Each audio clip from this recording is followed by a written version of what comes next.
نہ کرتا ہو اور بھی کوئی کام کرتا ہے تو یہی ہے اصلاح کا مفہوم۔ صرف نمازوں کی تعداد کا بڑھ جانا، نوافل کا، تلاوت کا بڑھ جانا اور تسبیح کا پڑھ لینا یہ نہیں ہے، یہ تو کچھ بھی نہیں ہے بھائی۔ اصلاح صلاح سے ہے، سدھر جانا، سنور جانا۔ اگر کوئی شخص تہجد پڑھتا ہے، تسبیح بھی ہاتھ میں ہے اور غیر محرم کو تاکتا جھانکتا ہے، یا یہ سمجھ کر کہ حالت تنہائی ہے، کوئی تو ہے نہیں، موبائلوں میں غلط قسم کی چیزیں دیکھتا ہے، تو چاہے وہ کتنا ہی ذکر کرتا ہو، تسبیح جپتا ہو، تلاوت کرتا ہو، نوافل کا اہتمام کرتا ہو، وہ کبھی یہ نہ سمجھے کہ میری اصلاح ہو گئی ہے اور میں صالح ہوں اور میں صاحب اصلاح و صاحب صلاح ہوں، نہیں ہے، تو بہت بڑی بیماری اور بہت سی بیماریوں میں مبتلا ہے۔ کہنے کا منشا یہی ہے بھائی کہ بتانے والا طریقہ بتاتا ہے، رہنمائی کر دیتا ہے، راہبری کر دیتا ہے، لیکن طالب اور سالک خاص طور سے اور عام مومن عام طور سے صحیح جبھی ہوگا، سدھرے گا جبھی اور سنورے گا جبھی جب وہ ارادہ کر لے سدھرنے کا اور سنورنے کا،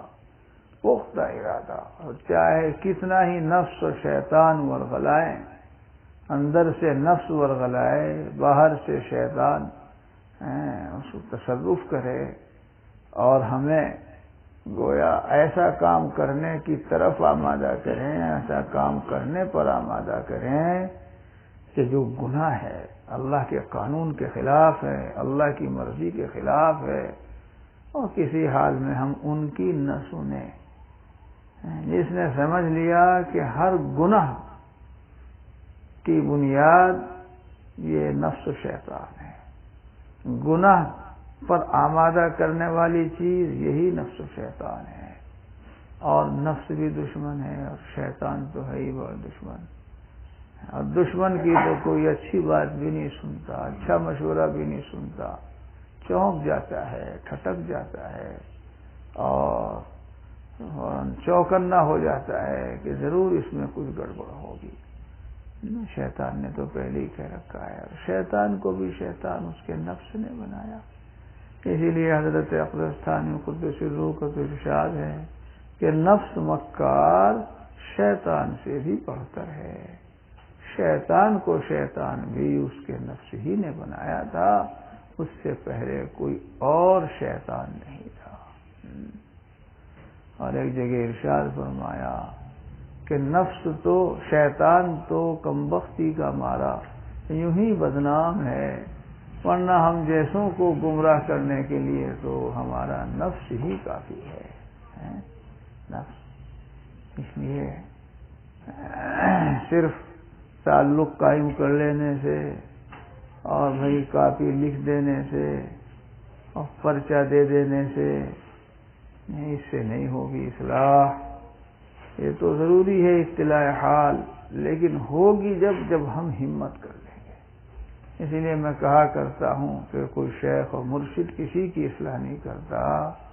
ہاں اصلاح کے طریقے بتاتا ہے، کہ رہنمائی کرتا ہے۔ اصلاح تو بندہ اپنی خود کرے گا، اور جس دن وہ پختہ ارادہ کر لے گا اسی دن اس کی اصلاح انشاءاللہ ہو جائے گی کہ یہ مانا کہ ارادہ کر لیا اور اب یہ طے کر لیا کہ جو کام اللہ کو راضی خوش کرنے والے ہوں گے وہ تو کروں گا، اور جو اللہ کو ناراض کرنے والے ہیں اور نفس و شیطان کی طرف سے ہیں، چاہے کتنا بھی زور پڑے نہیں کروں گا۔ اور جب تک آدمی یہ نہیں مسلسل ایک لمبے عرصے تک مجاہدہ کرنا پڑتا ہے، مجاہدہ اسی کہتے ہیں، جد و جہد سے ہے، خوب محنت کرنی پڑتی ہے، نفس کی مخالفت کرنی پڑتی ہے، نفس کو لگام دینا پڑتا ہے، اسے کسنا پڑتا ہے،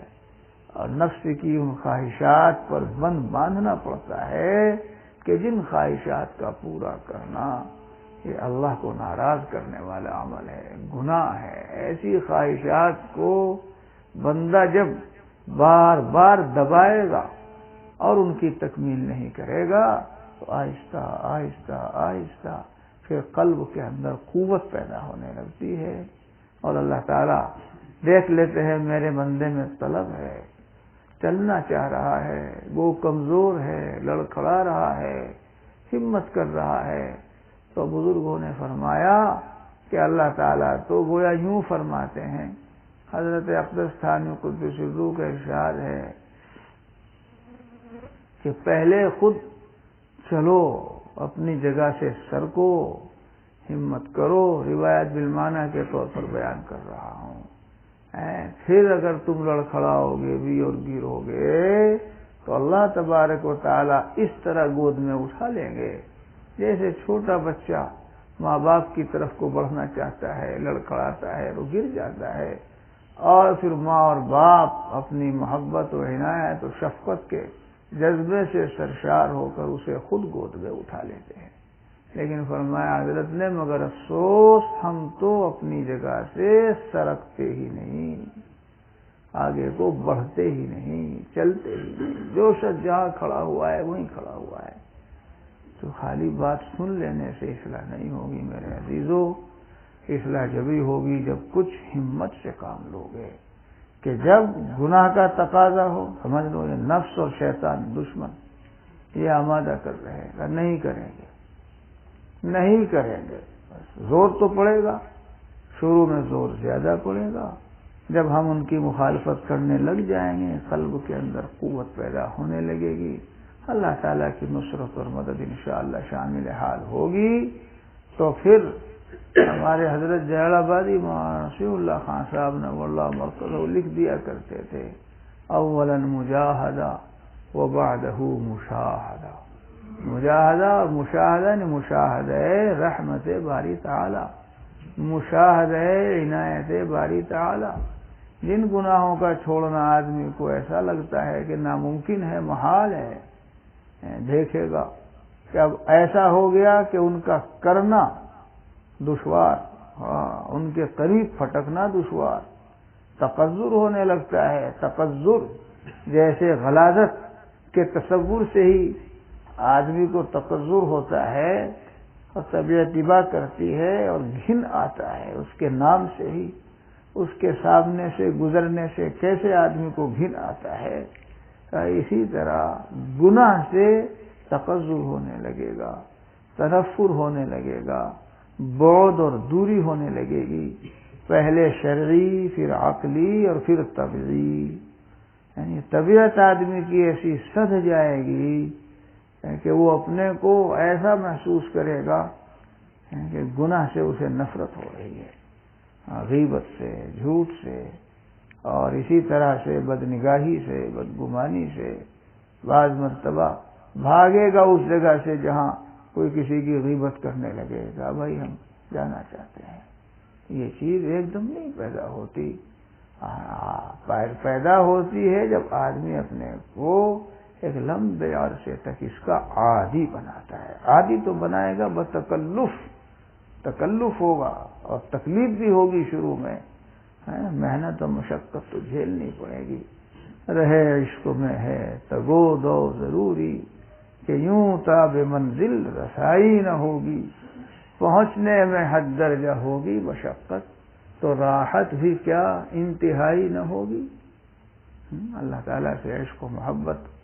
بھائی اس میں جد و جہد و محنت کرنی پڑے گی، اور باقی اس میں زور پڑے گا اور مجاہدے سے کام لینا پڑے گا، لیکن پھر اللہ تبارک و تعالی اپنی نصرت و مدد سے سرفراز و سرشار فرما کر شاد کام فرما دیں گے، پھر تو گناہ سے بچنا آسان اور اچھے اعمال کرنا آسان ہے، لیکن ایک دم آسان نہیں ہوتا۔ لہذا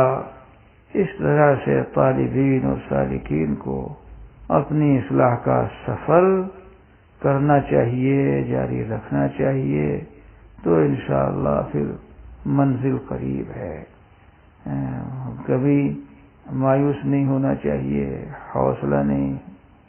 توڑنا چاہیے، ہمت نہیں ہارنی چاہیے، جیسے جیسے اے مسافر تو اٹھائے گا قدم، ویسے ویسے راہ بھی کھلتی ہوئی مل جائے گی۔ دشوار محسوس ہو رہا ہے، ایسا لگ رہا ہے کہ جیسے راستہ بند ہے، آدمی کھڑے ہو کے سڑک کے کنارے آگے دیکھے، بند نہیں ہے، کشادہ ہے۔ تم چلتے چلو، تمہیں دور سے محسوس ہو رہا ہے، اور انشاءاللہ العظیم وہ راستہ کھلا ہوا ہے، کشادہ ہے، تم چلو گے تو ویسا ہی انشاءاللہ پہنچ جاؤ گے۔ بس او بھائی، اس تعلق